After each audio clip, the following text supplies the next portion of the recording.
మన VVIT university, absolute discipline, absolute education. నా కొడుకు సీమెన్గా పనిచేసి 12 సంవత్సరాలు అయ్యిందండి. 2 బాబులు. మాకు మధ్యాహ్నం 12 గంటలకు వార్త తెలిసిందండి, 11 గంటలకి. అందు గురించి మా కొడుకుని మాకు వరకు చేరుస్తారని మేము ఆశిస్తున్నామండి. ఈ జాబ్ అనేది తన ఇంట్రెస్ట్ తన ఇంట్రెస్ట్. ఫస్ట్ నుంచి వాళ్ళ డాడీ షిప్లో షిప్ ఇంజనీర్ అసిస్టెంట్గా సూపర్వైజర్ రిటైర్మెంట్ అయ్యారండి. షిప్ యార్డ్లో జాబ్ అయింది. కొడుకు సీమెన్ సర్కిల్ వెళ్తాను మమ్మీ అంటే ఓకే అని చెప్పి మేము ఇంట్రెస్ట్గా ఉంది కదా అని ఓకే అని చెప్పామండి. ఇప్పుడు చీఫ్ ఇంజనీర్ అండి. 12 సంవత్సరాల నుంచి జాబ్ చేస్తున్నాడు. ఏ ఏజ్లో బాబా షిప్లోకి అంటే ఇంటర్ అయిపోయిన వెంటనే వెళ్ళిపోయాడమ్మా. ఇంటర్ అయిపోయిన వెంటనే వెళ్ళిపోయాడు. అప్పుడు మొత్తం అంతా దుబాయ్, బొంబాయిలో ట్రైనింగ్ అయ్యేవాడు. అలాగా దుబాయ్ మొత్తం అంతా గల్ఫ్ కంట్రీస్ అన్నీ తిరిగాడమ్మా. 1 year 2 years కూడా చేసేసాడు.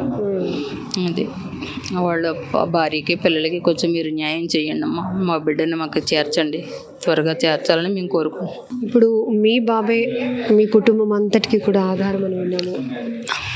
మీరు అక్కడ పిల్లలు ఇద్దరు, మళ్ళీ భార్గవి గారు వాళ్ళ అక్క వాళ్ళ పిల్లలు కూడా. అవునండి. రీసెంట్గా వాళ్ళు మమ్మీ డాడీ కూడా చనిపోయారండి. మా కోడలు గారు అక్క సిస్టర్ చనిపోయారు, బావగారు చనిపోయారు. 2 పిల్లలు. ఈ పిల్లలు కూడా మా కోళ్ళే బాబు చూసుకుంటారు మొత్తం అంతగా. అంతే అండి. వాళ్ళు ఎవరి దగ్గరికి వెళ్ళరు, వాళ్ళు ఇంట్లోనే ఉంటారు, అన్నీ చూసుకుంటేవారండి. మీ కోడలు గారు జాబ్ చేశారు, నర్సింగ్ చేసేవారండి. పెళ్ళి అవ్వకముందు చేస్తారండి. పెళ్ళైన తర్వాత అదే మానేస్తారమ్మా. ఎన్ని గంటలప్పుడు మీకు కాల్ అంటే ఈరోజు మా కోళ్ళగారు 10 o'clock ఫోన్ చేశారండి. 9 అవుతుంది ఫోన్ చేస్తారు. మేము 11 కల్లా అక్కడికి వచ్చామండి. మీ బాబు మీతో మాట్లాడిన మాటలు? రోజు గుడ్ మార్నింగ్ పెట్టడమే తప్ప మాట్లాడలేదు. ఈ 6 months నుంచి మాతో మాట్లాడలేవు.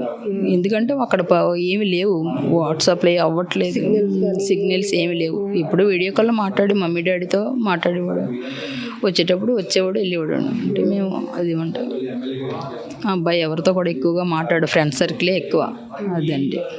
మా సర్కిల్ అంతా పెద్ద సర్కిల్ అయినా సరే ఎవరితో కూడా మూవ్ అయ్యేవాడు కాదు. ఎందుకంటే 6 months ఇక్కడ, 6 months అక్కడ. చీఫ్ ఇంజనీర్గా ఇచ్చాడు భగవంతుడు అవకాశం, కానీ మా బిడ్డను మేము కోల్పోయాం. ఇప్పటికీ కూడా ఫోటో వేరుగా వచ్చింది, మాకు అది తెలియాలి. ఫోటో మాత్రం మా అబ్బాయిది కాదండి. అది మాకు తెలియపరచండి మీరు. అది దానికోసం మేము రిక్వెస్ట్ చేస్తున్నాం. అనుమానం ఉందండి మాకు. మా బాడీ వస్తుంది అంటున్నారు కానీ బాడీ కాదండి, నా కొడుకే తీసుకురావాలి. దానికి మీరందరూ సపోర్ట్గా ఉంటారు. అంటే మీకు ఎందుకమ్మా అనుమానం ఉంది? ఇప్పుడు ఛానల్లో వచ్చిందండి, పేరు ఒకటే, చీఫ్ ఇంజనీర్ ఒకటే, పట్నాలో సర్నేమ్ ఒకటే, కానీ ఫేస్ మాత్రం బాబుదండి. 81 పుట్టాడు. 81 అండి. Date of birth August 30. ప్రభుత్వాన్ని ఏం కోరుతారు తల్లి? అసలు ఇంత పరిస్థితి వచ్చింది, ఒక్కసారి ఆ కుటుంబాన్ని మీరు ఆదరిస్తే చాలండి. మా అబ్బాయికి 88 ఇవ్వాల్సిన అక్కడ శాలరీస్ అవి ఏమైనా 2 years నుంచి ఇవ్వట్లేదట. అవి కూడా రప్పించడానికి, వాళ్ళ భార్యకి ఏదైనా జాబ్ ఇచ్చినా పర్వాలేదు, పిల్లల్ని చదివించడానికి అన్నీ చూసుకుంటే చాలండి.